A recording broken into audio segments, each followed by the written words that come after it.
En nombre de la editorial Penguin Random House, quería darles la bienvenida y sobre todo comentar que estamos muy felices eh, después de varios meses, diría ya casi años de trabajo, de poder presentar la última oleada y la más voluminosa de lo que podemos llamar la Biblioteca Caparrós. Eh, en general se viene a la presentación de un libro.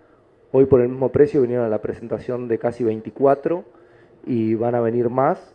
Es una colección en la que trabajamos muchísimo para recuperar muchísimas ediciones dispersas, textos y versiones. Un trabajo impresionante, sobre todo de Ana Laura Pérez, que no quiso subir escenario, y de Florencia Trimarco.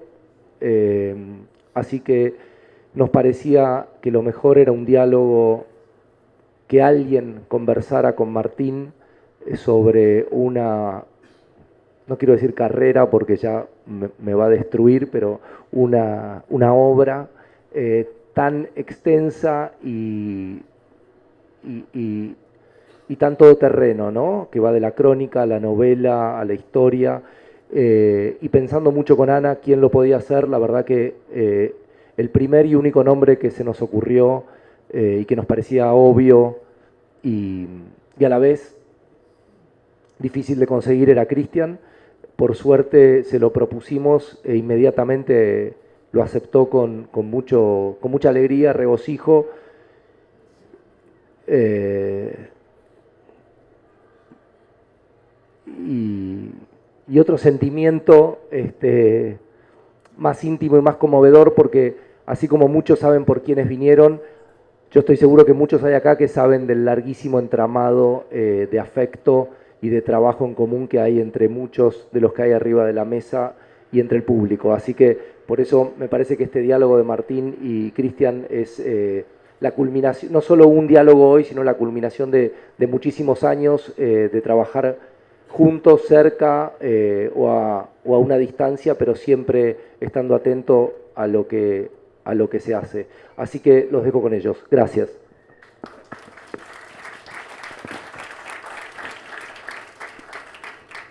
Muchas gracias a todos por estar acompañando a Martín, sobre todo a Martín esta noche, esta tarde de viernes difícil en la ciudad.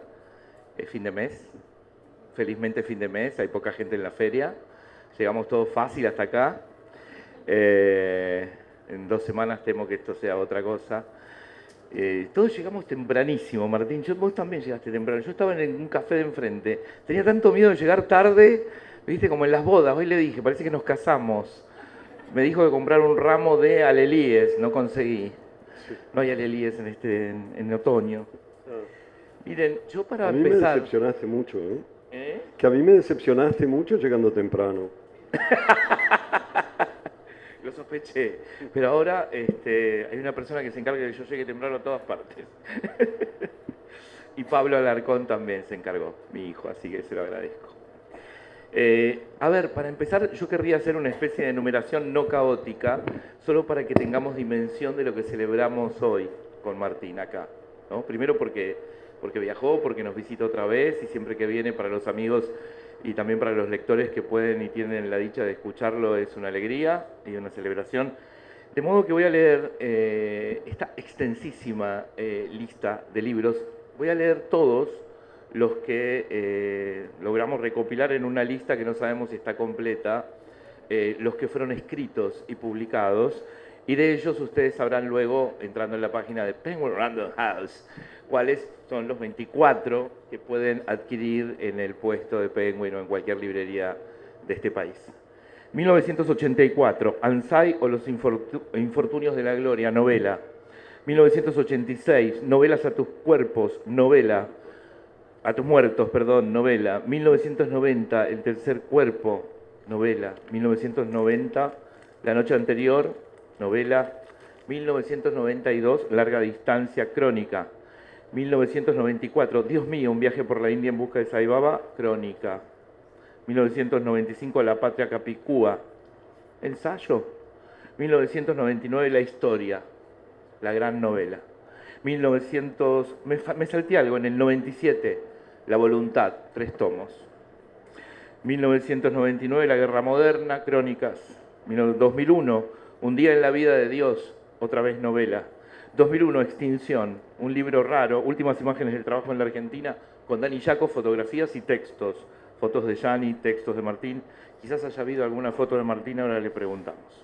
2002, Bingo, ensayos. 2002, ¿Qué país? Informe urgente sobre la Argentina que viene. 2003, Amor y anarquía, La vida urgente de Soledad Rosas. 2004, Valfierno, premio Clarín de novela. 2005, Boquita, crónica, premio Planeta de novela. Perdón, corporaciones, me estoy equivocando. No, yo entiendo que como estamos en una presentación de random, vos no quieras... Lo último que voy a hacer es nombrar a random esta noche. 2006, El interior, crónica. 2006, La voluntad, otra vez reeditada. 2008, A quien corresponda, novela. 2009, Una luna, crónica. 2010, Contra el cambio, un hiperviaje al apocalipsis climático, crónica. 2011, Los Living, premio Ralde de novela. 2011, Argentinismos.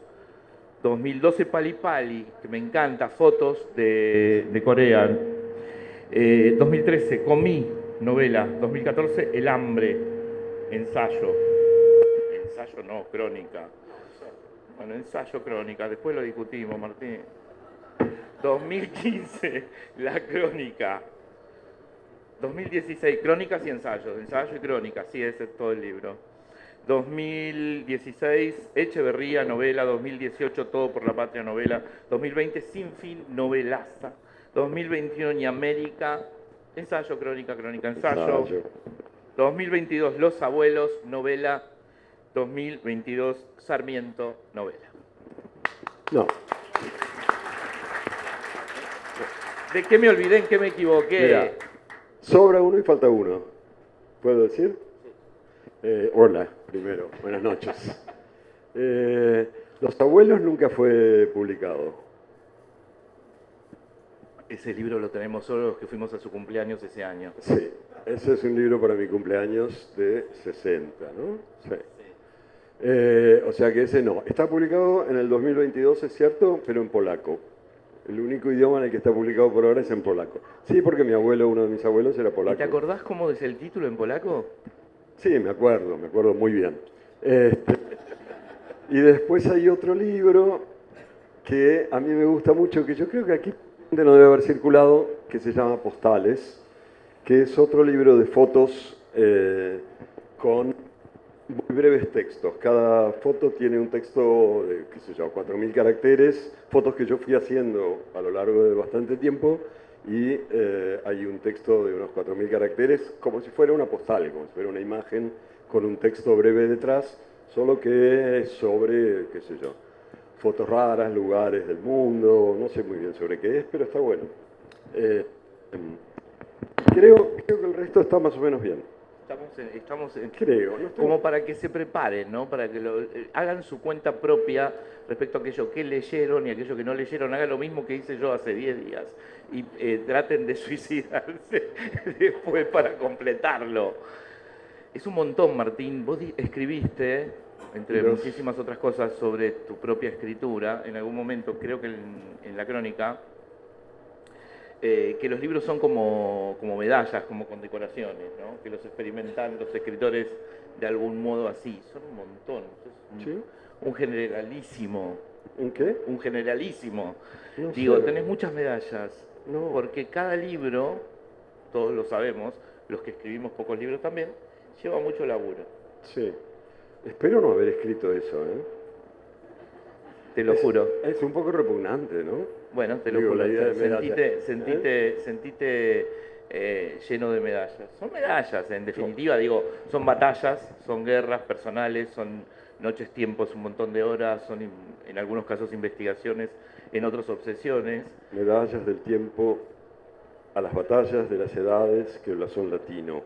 Oh Roma, en tu grandeza, en tu hermosura, ¿no? Yo lo que era firme y solamente lo fugitivo permanece y dura. Eso. Nada, el mejor soneto que se escribió, como dijiste, las medallas y las batallas, Hermoso. ahí está todo. Buscas a Roma en Roma, o peregrino, etcétera, etcétera. Pero conseguí sorprenderlos a todos, está bueno. Podemos seguir en esa tónica. Yo para matizar esta conversación sobre tus libros, decidí hacer una especie de apuesta, diría una amiga Cristina Rivera Garza, bérbico-visual, y traje algunas imágenes que vos vas a ver en esta pantalla y los demás van a ver en esa, ¿no? Para que hablemos de algunas épocas. Ajá. Por ejemplo, esta. Uy, Uy, ahí necesitaba Ahí está. una medallita en realidad. Y solo tenía un crucifijo. Hasta ahora las dos son de Jacob, sí, esa también. Sí. Exacto. ¿Y qué pasa con esta? Esto es en ¿Qué- 1900, creo que en 1979 80. 82, enero del 82. ¿Estás en un hospital? Sí, sí. En tu propia cama. Mirá si mi casa fuera así. ¿Y Sería de quién es el tristísimo. crucifijo? El crucifijo estaba colgado detrás mío porque eso era España, ¿sabes? No se puede ir a ningún lado sin un buen crucifijo. Y Ajá. yo me había partido, no me acuerdo, qué sé yo. ¿Una pierna? Sí, tibia y peroné, me parece, o algo así en un partido de rugby, que ya no quería jugar y jugué sin querer. Y se notó. Me Hacía partí. mucho que no jugabas. No, hacía un mes o dos que había decidido dejarlo porque era un deporte estúpido. Ajá. Y bueno, y eso lo Y demuestra. te lo cobro. Eso lo demuestra. Y de esta misma época tenemos tres imágenes. Esta. Ese es un poco peor porque en el hospital no me dejaban drogarme así. Y luego esta. Y esa es también, esa es más un poco más después, ¿no? ¿Que será 85? No, vos no estabas en el Dicen que en el 85. 81, 82 82. querías comprar esa casa. Sí, parece. es una... Bueno, pero ¿qué estamos haciendo? Pero vos seguime a mí, vos seguime a mí. No íbamos a hablar de libros. Sí, ahí vamos, ahí vamos. No, ese es un pueblo que se llama Miranda del Castañar, donde en ese momento, esto fuimos con Dani también, y me sacó esa foto, y después, o ese mismo día, o una semana después, yo compré esa casa, por el costo de un televisor color, porque la dueña... La dueña quería tener un televisor color y entonces le compré esa casa por el costo de un televisor color. La casa no tenía ni suelo, ni electricidad, ni agua, ni ninguna otra cosa. Tenía una vista Pero una gran extraordinaria. puerta, tenía una gran puerta. Sí, y un puente que nos sale ahí, un puente de madera, y del otro lado del puente de madera, chiquito, había una muralla. Y después de la muralla había una colina llena de viñas. Y nada, y le pagué su televisor color, me dio la casa, pero yo creo que nunca formalizamos del todo la transacción, así que nunca la tuve la casa. Nunca hiciste posesión. No, era muy difícil posesionarse, porque el piso era de tierra, no había luz, no había agua, no había nada. Pero fue muy lindo tenerla. Eso era el exilio. Y vos estabas escribiendo. Sí, en esa época estaba escribiendo, yo creo que novelas a tus muertos, probablemente. Mi primera novela, sí, o quizás la segunda, Ansai, no me acuerdo. Las dos las escribí en ese periodo. Ujú. Ansai, o Los Infortunios de la Gloria, salió en una edición preciosa, gris, muy parecida a las ediciones personales como Los Abuelos o como Una Luna, que recibimos los pocos que hemos ido a alguno de los cumpleaños de Martín, cuando decide obsequiarnos con uno de los libros que aún no ha sido publicado. No sé si la recordás, Claro un que la objeto. recuerdo, sí. Es un objeto singularísimo porque además tiene como una especie de pequeña obra de arte en la tapa. Son unos muñequitos que son, bueno, podrían ser Soldaditos. Martín, pero son Ansai. ¿No? Son como una filita de muñecos, uno de ellos dado vuelta. Son bueno, contanos ¿Qué? eso. ¿Qué querés que te Ansai, cuente? Ansai, vos decidís escribir una primera novela que es Novelas Novelas a a tus tus muertos y una segunda novela que es Ansai, pero sale primero Ansai. Sí, porque esto iba a salir en una editorial que entonces era muy nueva y que ya no existe, que se llamaba Ada Korn Editora. Yo a Ada la conocía desde siempre.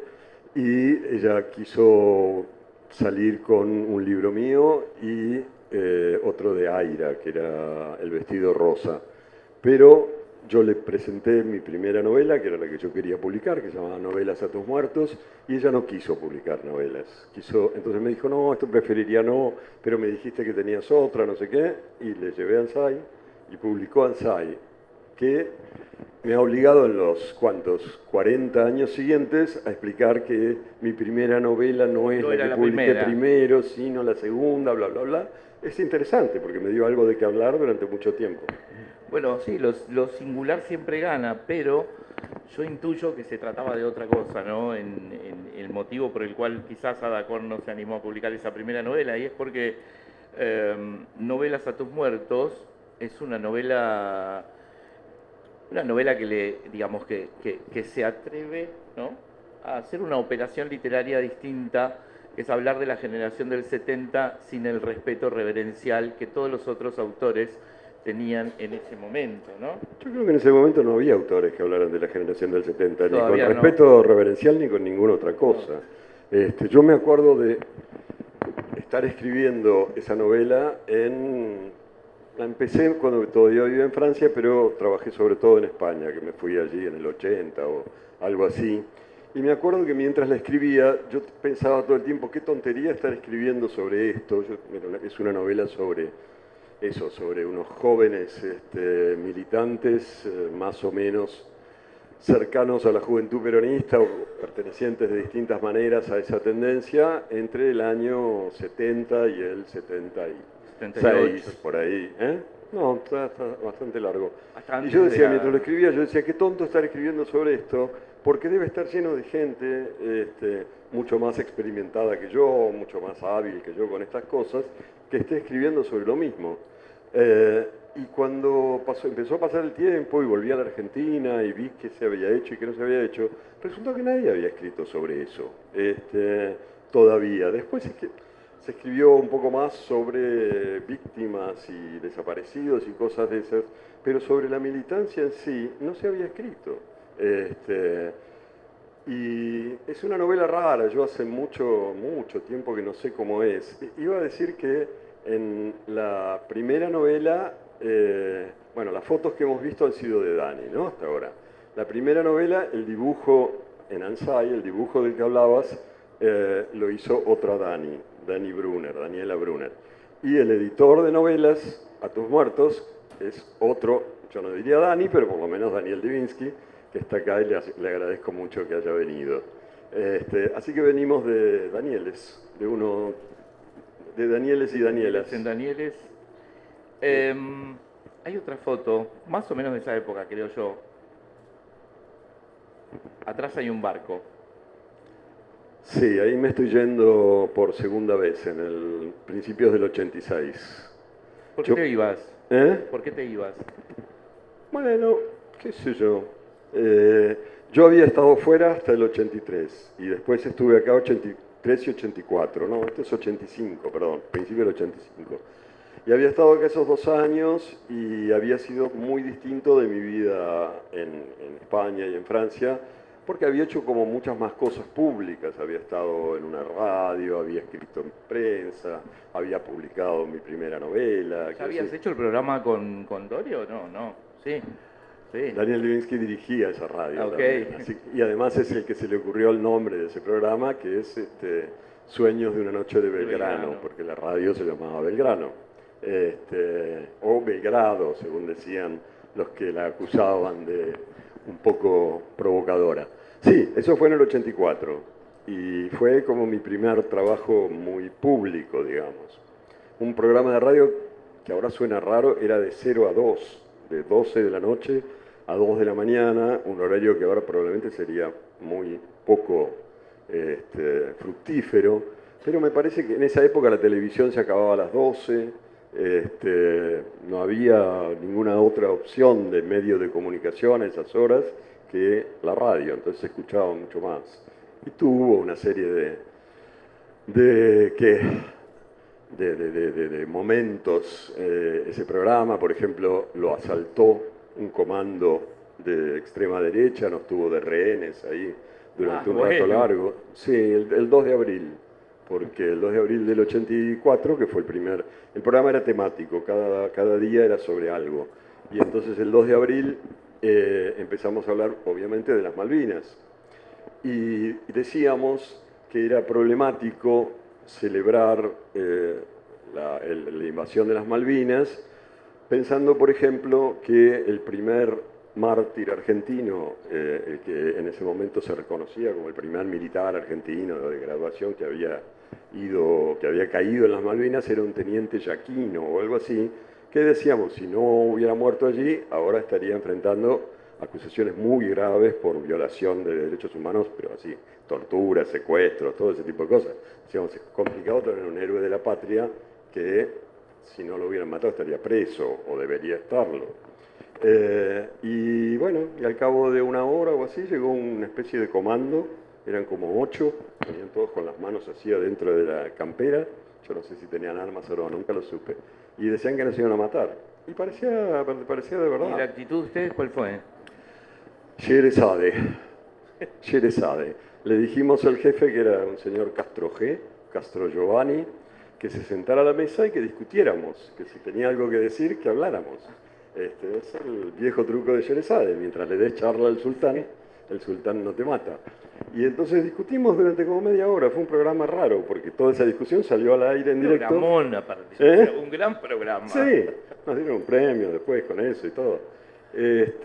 Hasta que la gran alegría de mi vida fue ver llegar a una patrulla de la Policía Federal con las armas en la mano que decidió poner fin al programa, no a la emisión, digamos.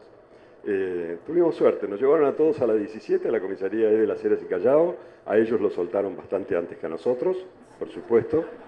Era Policía Federal, ¿qué esperaban?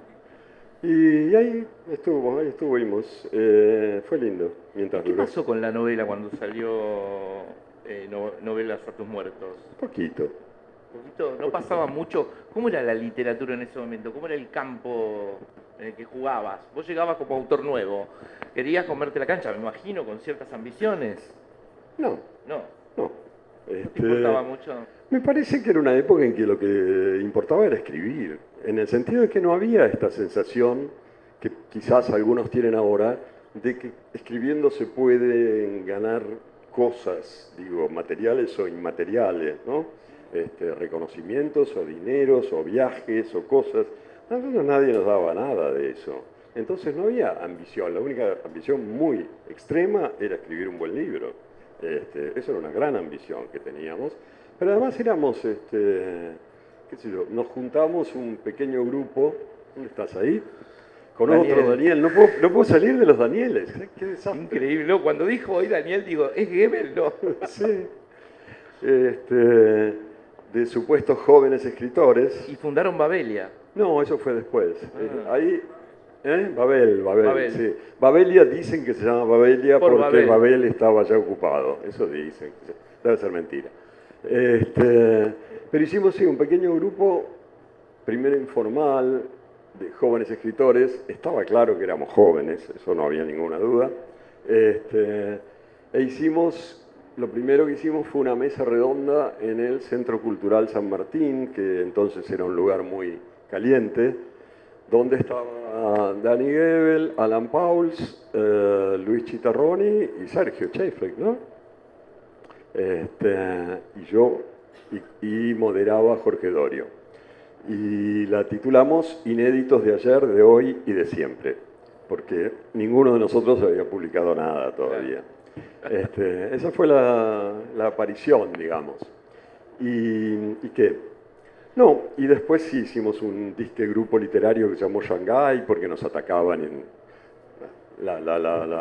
La idea era que como los mayores del estilo, no sé, Briante, Miguel Briante... Soriano. Soriano por otro lado y demás, como nos atacaban más o menos juntos, dijimos, bueno, juntémonos, qué sé yo, un poquito. Hicimos un grupo que se llamó Shanghái, que no duró mucho, duró tres reuniones, una en la Confitería Ideal y creo que 2 en la Richmond. ¿Se supone que ustedes eran menos comprometidos que todos esos señores? ¿Cuál era la diferencia? En Sueños de una noche de Belgrano había como pequeños fragmentos sonoros que servían para separar bloques o así. Y entonces había uno de esos pequeños cosos que sonaba la marcha nupcial y decía una voz muy enérgica, decía, Sueños de una noche de Belgrano es un programa comprometido. Y entonces caía, se acababa la marcha nupcial, hacía decía, Sueños de una noche de Belgrano es un programa que no se casa con nadie.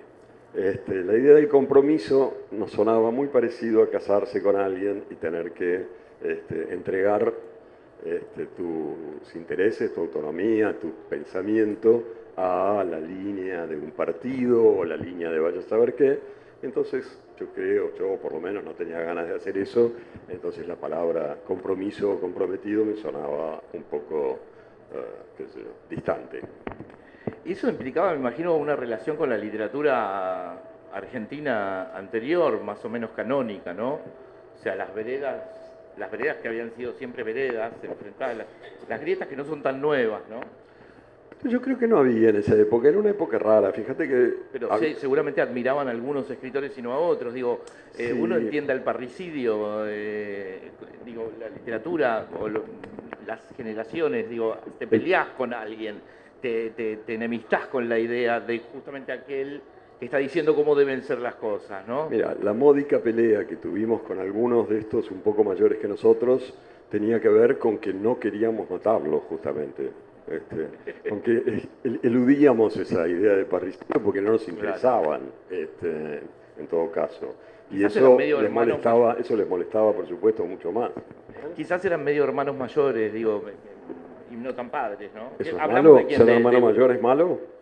Pero, por ejemplo, Porque para poner algún nombre de aquellos que ustedes habían leído que estaban ahí, ¿no? Lamborghini, Coppi, no sé, me imagino, Piglia ya estaba. Sí, Piglia ya estaba, pero no participaba mucho en la cosa pública. No se lo veía, escribía muy poco en medios, era muy retraído en ese sentido. Y después el que más daño hizo fue Soriano, pero por razones extraliterarias, digamos. A mí me hizo echar de un trabajo, a otros amigos también. Tenía como esa cosa rara de querer vengarse de aquellos a los que no les gustaban sus libros, y a mí me hizo echar de Página 12 muy brutalmente. Por eso cuando sacamos la revista Babel había un concurso de preguntas y respuestas literarias que se llamaba el PROLI, como el PRO de pronósticos literarios, y el que ganaba recibía como premio un libro de Soriano, el segundo recibía 2 libros de Soriano, el tercero recibía 4 libros de Soriano y así sucesivamente. Sin embargo, vos volvés a Página 12 después y haces un libro que marca muchísimo, digamos, esta lista, es un libro muy importante en esta lista larga que yo les leí al comienzo, que es Larga Distancia. Yo tengo acá otras 2 fotos. Ese es de Morsinski. Y ¿Qué se llama? esta, ¿Cómo mirá, se llama de son 2 nombre de años Morsinski? distintos. ¿Alguien sabe cuál es el nombre de pila de Morsinski? Daniel. Daniel. Bien, Morsinski, bueno, debo agradecer a los amigos y a los afectos de Martín que han abierto sus archivos y me permitieron este pequeño juego para que ustedes allí tengan estas fotos exclusivísimas que no van a ver en otro lugar, que solo están viendo esta noche, ¿no? Hasta que se haga alguna muestra, o sea, solo con fotos de Martín. Pero aquí tenemos una foto, creo que es del año... ¿qué es esto? Lo tengo por acá. No tengo ni idea. Yo te digo. Debe ser del 89, por ahí. 1989. ¿Sí? 1989, Buenos Aires. Sí, en la Costanera Sur. ¿Ah, sí? Sí. ¿Y es la foto qué? ¿Pero es una moto eso? No, es un camioncito o algo así, es el espejo de un camioncito, no sé. Ajá. Ni idea. Y esta otra, también de Daniel Morsinski, y esto ya es París, Eso es París, sí. ¿no? Sí. Yo me imagino, Larga Distancia salió en el 92, que estabas empezando a escribir estas crónicas, que es como mi generación por lo menos, estudiaba periodismo, intentaba hacer periodismo en ese momento, te conoció, no te conocimos por Anzai ni por las otras novelas. Es ese libro en la biblioteca... Biblioteca del Sur. Biblioteca del Sur, Sí. ¿no? Ese editor que fue Juan Forn. Sí. Ahí hubo algo raro, sigue habiendo algo raro, que mucha gente cree que yo soy un periodista que en algún momento empezó a escribir novelas. Y en realidad siempre hice un poco de periodismo, pero cuando dicen periodista, se refieren a mis crónicas. Y cuando yo escribí mi primera crónica, ya había publicado 4 novelas, o sea, en el camino es más bien todo el contrario, ¿no? Fue, si acaso, de la escritura de esas novelas y de mi, qué sé yo, preocupación literaria que viene lo que pude hacer después con las crónicas y no viceversa. Si hay algo que la Biblioteca Caparrós, que es lo que hoy estamos lanzando aquí, hace con absoluta justicia, es justamente reinscribir aquello que, como dice Martín, lo instala como un gran autor, que es la crónica, donde evidentemente es un maestro, reinscribirlo en un entramado que está lleno de novelas. De hecho, son muchas más las novelas que los libros de crónicas, son bastante más. Después te enviciaste un poco con la crónica igual. O sea... Bueno, era simpático que te paguen para ir a dar una vuelta, ¿no? En larga distancia vos que tenés un oído absoluto para las voces, vos descubrís que podés viajar, que podés contar, que podés hacer periodismo literario o literatura, ¿no? Directamente, pero nadie lo había hecho acá, porque veníamos de una tradición que era básicamente Walsh, Operación Masacre, ¿no? Con Walsh sí, muchos nos intentamos pelear de algún modo, del modo que es posible pelearse con Walsh, ¿no? ¿Había otras voces de acá que a vos te marcaban ahí? Pienso en Tomás, pienso en Piglia, sí. Pienso, no sé. No, en Puig pienso también, ¿no? No, Puig no. Pero Tomás Eloy Martínez, sin duda, en ese sentido, para mí fue muy decisivo un libro suyo que creo que es de los que menos circulan, que se llama El lugar común, la muerte, que es una compilación de textos más o menos periodísticos que publicó cuando estaba exiliado en Venezuela, yo creo que en el año 79 u 80, y que es un gran, gran libro. O sea, Tomás sin ninguna duda. Walsh también, de otra manera. Y después en la tradición argentina, yo había sido un gran lector de primera plana cuando tenía, qué sé yo, 9, 10 años. ¿Lo sabías, como nos contó después Tomás, en los asados de Tomás, que todo lo reescribía Tomás? Viste que en primera plana no firmaban casi. Sí. Después lo supe. Deliciosamente escrito por Tomás Eloy Martínez, que reescribía todo, noches y noches.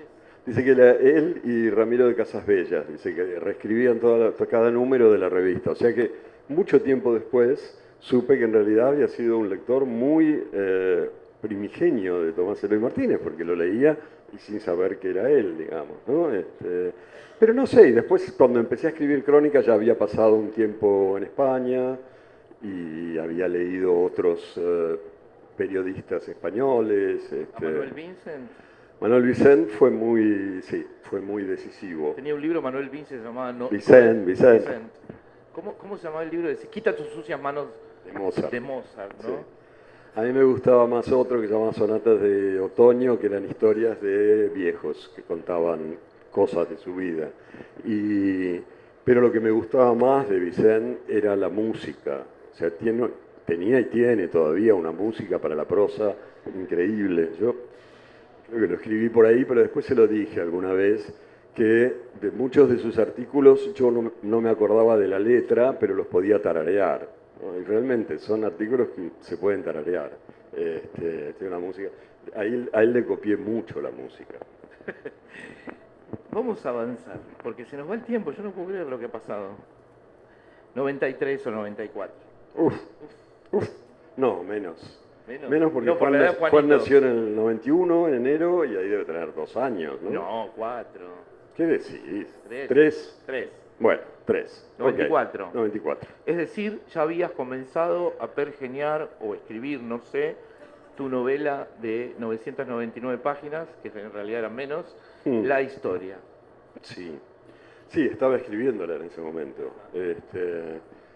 En el 94 estaba plenamente escribiéndola porque en el 93 tuve un trabajo raro que dirigía una revista de cocina y vinos, Cuisine Vin se llamaba, y me pagaban mucha plata y entonces decidí trabajar un año y guardarme la mitad del sueldo cada mes para después tener un año de beca. Tenía la beca Caparrós. Sí, por un lado para tener un año de beca y poder trabajar en el libro. Cuando te gastabas la beca, ¿te ibas o te encerrabas en tu casa? No, escribía la historia. Sí, para eso era. Quería dividir eso y no gastar la mitad, por un lado para tener esa beca y por otro lado para no acostumbrarme a vivir con toda esa plata, porque dije, si me acostumbro después va a ser terrible, ¿no? ¿Cómo hago para desacostumbrarme? Entonces, 94 tuve eso, no, 93 tuve esa beca, la beca Caparrós, y 94 tuve la beca Guggenheim. O sea que esos 2 años me los pasé básicamente escribiendo la historia, que ya venía escribiendo desde hacía un tiempo y que no terminé de publicar hasta el 99. Yo siempre suelo creer que es el único libro que escribí.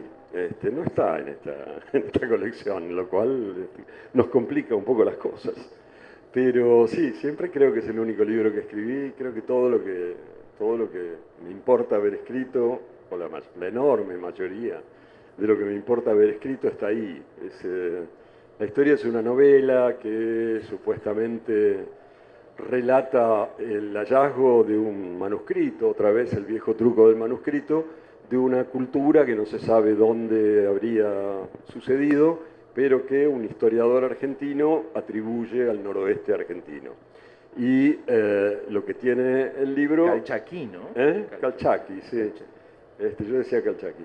Y lo que tiene entonces el libro es que hay un capítulo de texto, que serán, qué sé yo, 50, 80 páginas, y después de cada capítulo de texto son 5, hay un largo capítulo de notas, en general más largo que el texto, con centenar de notas cada capítulo, que a veces esas notas son libros enteros de esa cultura. Desde poemas épicos hasta recetarios de cocina. Y ahí te sacaste el gusto de los sonetos ya entonces. Había sonetos, había una obra de teatro de la Edad de Oro. Inventás una lengua. Siglo de Oro. Sí, ya que estamos. Sí, todos los gustos. Sí. Como para no dárselos, ¿no? ¿Pensabas en la extensión cuando vos estabas escribiendo? ¿En qué momento dijiste tiene 999? Después de las 600. No, es que no tuvo 999, yo creo que al final tuvo 980. Fue publicado en 1999, se publicaron 999 ejemplares, pero creo que no tuvo 999 páginas.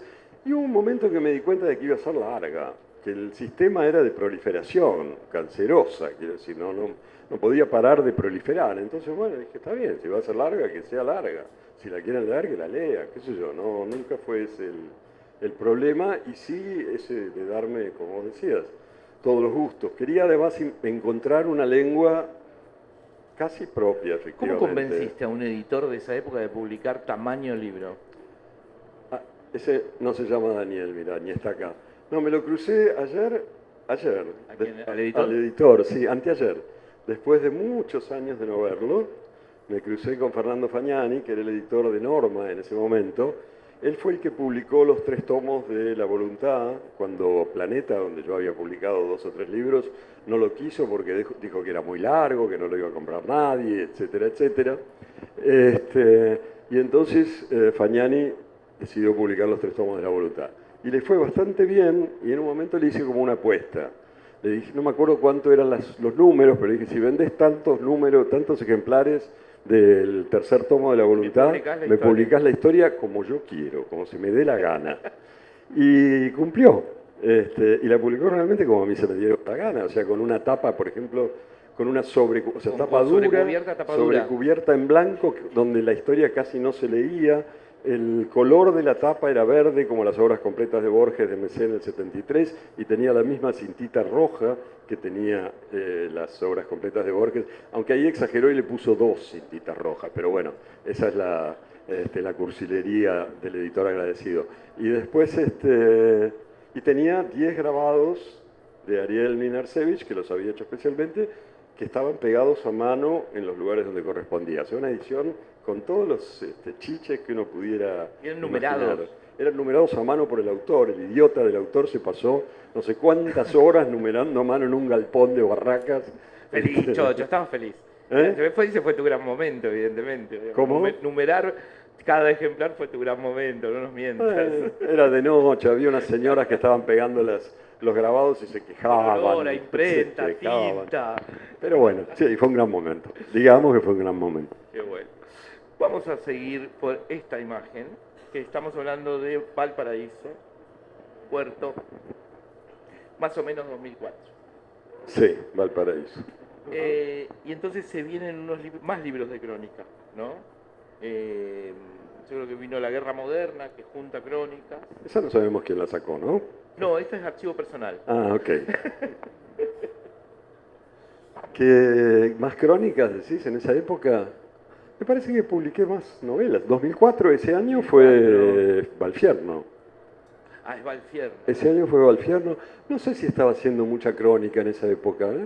No, en ese momento no. Había publicado, bueno, un par de libros que tenían que ver con la coyuntura argentina, qué país, y alguno más de esos. Y novelas, o sea, Un día en la vida de Dios, claro, y Valfierno. después viene Boquita, Martín, después viene Boquita. Ay, no lo dijimos. Estabas haciendo Boquita. Sí, también estaba haciendo Boquita, sí, es verdad. Pero ahí hacías Valfierno y Boquita en un momento. Probablemente, sí, no me acuerdo. Es raro porque yo en general trabajo en uno por vez. Y Boquita fue un libro extraño porque... Boquita está entre los 24, ¿eh? ¿Eh? Boquita está entre los 24. Sí, Boquita lo publicaron. Hablaban Bueno, de todo el libro que no estaban. No, Boquita lo publicó Random hace un año más o menos en una edición actualizada porque incluye buena parte de la historia de Boca Juniors, además de intentos de entender qué significa ser de Boca y todas esas tonterías, pero llegaba hasta el año 2004 justamente. Y entonces el año pasado o el anteaño, cuando hicimos la reedición, hubo una actualización hasta el 2020 que la hizo Juan Caparrós, el que estaba sentadito recién ahí conmigo, que ya no tenía 3 años. No, me encantó que además hicieron prensa juntos, todos. Sí, sí. Nos dimos el gusto. Lo presentamos en Barcelona, nos pusieron una torta con el escudo de Boca, fue muy bonito. Y ese libro es raro, iba a decir, porque yo nunca había hecho ni nunca volví a hacer un libro por encargo. Me parece que eso no me hallo, como dicen por ahí.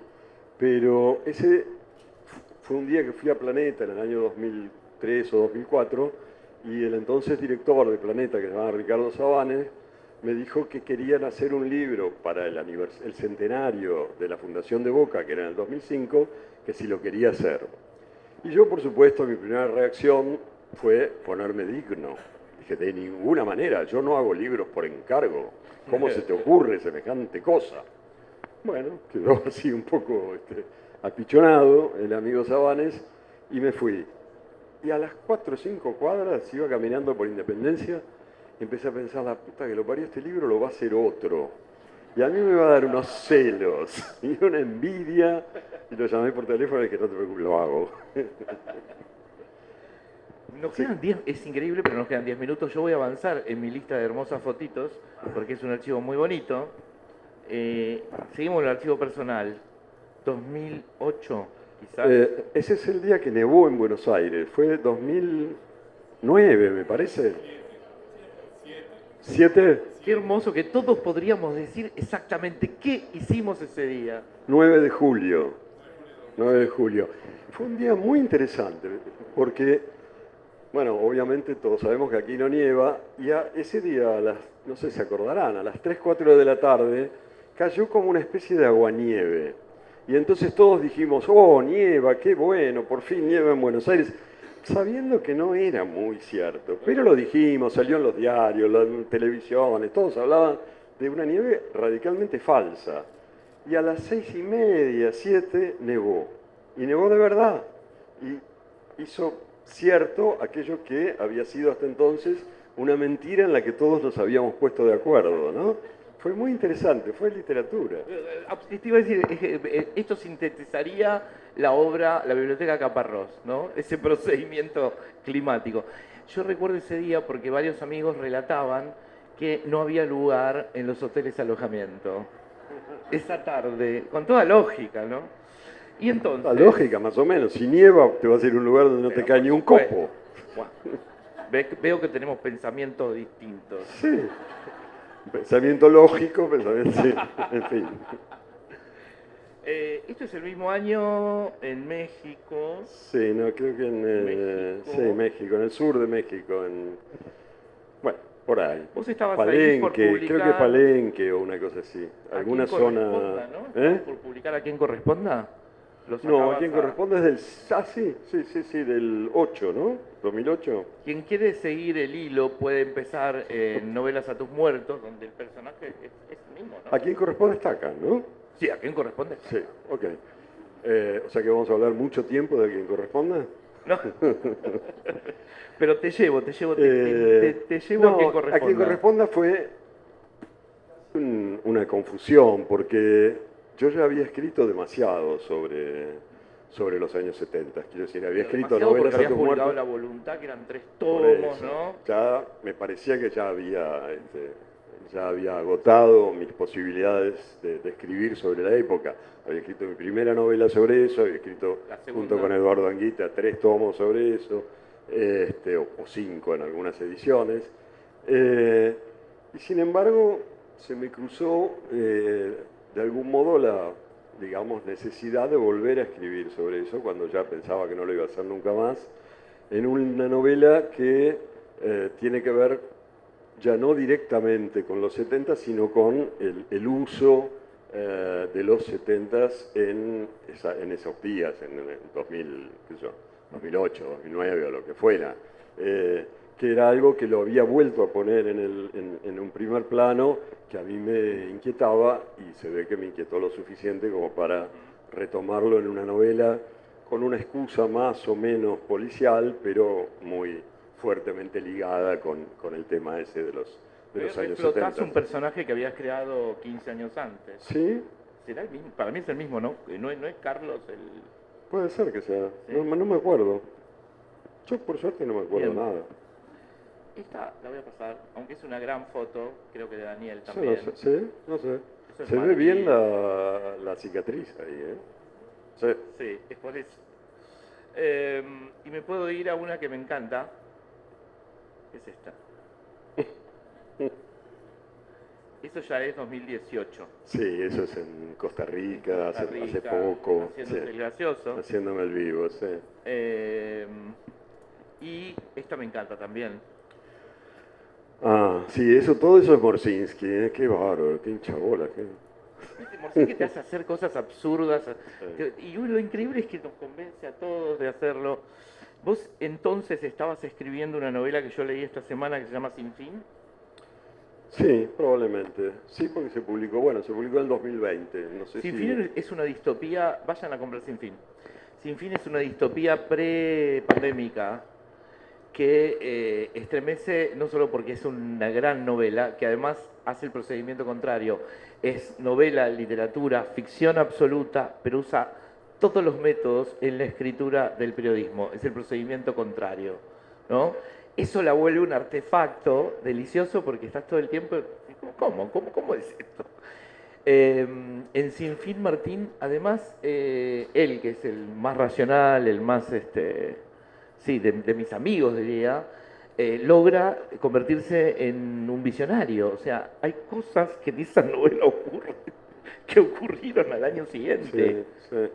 Sí, fue rara esa novela, porque fue prepandemia, pero no lo suficiente. O sea, salió 10 días antes del principio de la pandemia, con lo cual se murió, digo, le agarró un fuerte ataque y murió. Ahora, poco a poco, empieza a circular por algunos lugares, pero en ese momento, bueno, quedó sepultada por aquel lío. Y en la historia está basada en algo muy levemente cierto, que es que hay toda una serie de científicos, sobre todo en California, pero también en muchos otros lugares, que están buscando maneras de prolongar mucho, si no para siempre, la vida de las personas.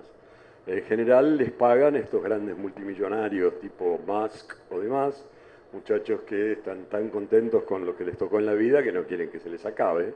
Entonces tienen ahí a mucha gente y mucho dinero trabajando para eso.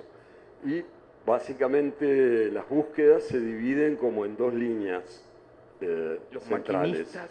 Yo los llamé los maquinistas y los cuerpistas, me parece, ¿no? Eternistas o algo así. Creo que maquinistas y cuerpistas, pero no me acuerdo. Pero en síntesis eso existe, quiero decir, están los que lo que quieren es prolongar la vida del cuerpo todo lo posible con todo tipo de terapias, con implantes, con órganos que fabrican o que sacan de otros animales, como el cerdo que le dio el corazón a este pobre norteamericano, etcétera, etcétera, y que con eso podrían llegar a hacer durar los cuerpos, 150, 200 años, dicen. Pero eso a otros no les alcanza y piensan que de todas maneras el cuerpo termina por ser finito y que entonces lo que habría que hacer es trasladar la persona a una máquina que sea en principio infinita, ¿no? Y hay como intentos de ver cómo se puede escanear un cerebro de forma tal de, pensando que la persona es el cerebro, llevar ese cerebro a robots o computadoras o lo que sea. Lo están intentando de verdad y dicen que probablemente lo consigan. La novela está hecha a partir de uno de estos intentos en el que lo consiguen, o sea, consiguen el escaneo y la transferencia a computadoras, pero cuando cada uno de esos cerebros transferidos quiere comunicarse desde su computadora con el exterior, se muere. explota. Sí, se contamina y desaparece. Entonces, después de muchos experimentos en los que intentan solucionar ese problema, cada uno de esos experimentos, por supuesto, implica que hay que sacarle el cerebro a alguien. ¿Eh? No, esas son las primeras 20 páginas. No. Tiene 400 más, no te preocupes. Son 400 y pico. Sí. Bueno, no fin voy a decir mucho más, banca pero... con fines largos. Pero nada, la cosa es justamente los efectos que se producen en el mundo por el camino que toma esta invención, que no la voy a decir ahora porque si no me lo reprocho. Exacto. Y vamos a cerrar con esta foto, que ya nos lleva al último, a Sarmiento quizás. Martín, ¿esto es otra vez Valparaíso o no? Esto parece el Riachuelo, ¿no? El Riachuelo. Ah, no, es Valparaíso. Es Valparaíso, pero hace 3 años. año y medio. Ah. Es después de la pandemia. Y ahí estabas escribiendo Sarmiento. ¿Ahí estaba escribiendo Sarmiento? No, yo creo que ya lo había Ya lo habías escrito. publicado, ya lo habías No lo escrito. había publicado, pero ya lo había escrito, sí. Estaría... No sé qué estaba escribiendo. Creo que esa fue una época en que me dio por escribir Rivarolas, que es algo que todavía en la clandestinidad... yo publiqué una novela en el 18... Ah, creo que no la dijiste esa tampoco. Que se llama Todo por la Patria. Todo por la Patria. No, sí. Sí, la dije. ¿Vos te parece? Sí. Parece que no. Me ¿Sí? cambia mi colaboradora. Bueno, la dijo. Una que se llama Todo por la Patria, que es como una especie de entretenimiento, yo por lo menos me entretuve muchísimo, con un personaje que se llama Rivarola, que era un muchacho de los años 30, que no sabía bien qué hacer, quería componer tangos. Mi idea era como revisitar ese mundo en que el tango estaba vivo y era algo marginal, digamos, en que el tango era el trap del momento. Y eso son, fines de los 20, principios de los 30.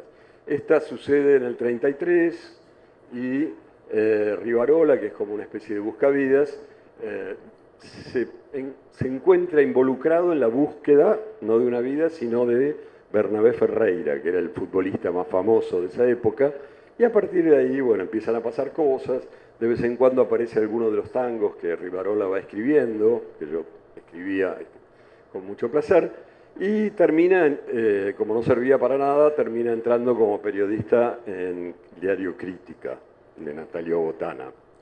Y bueno, y eso se publicó, yo creo que en el 19, 18, no me acuerdo, pero después en la pandemia, o sea, en la época de esta foto, o inmediatamente anterior a esta foto, como estaba ahí encerrado en casa, me dediqué a escribir más novelas de Rivarola.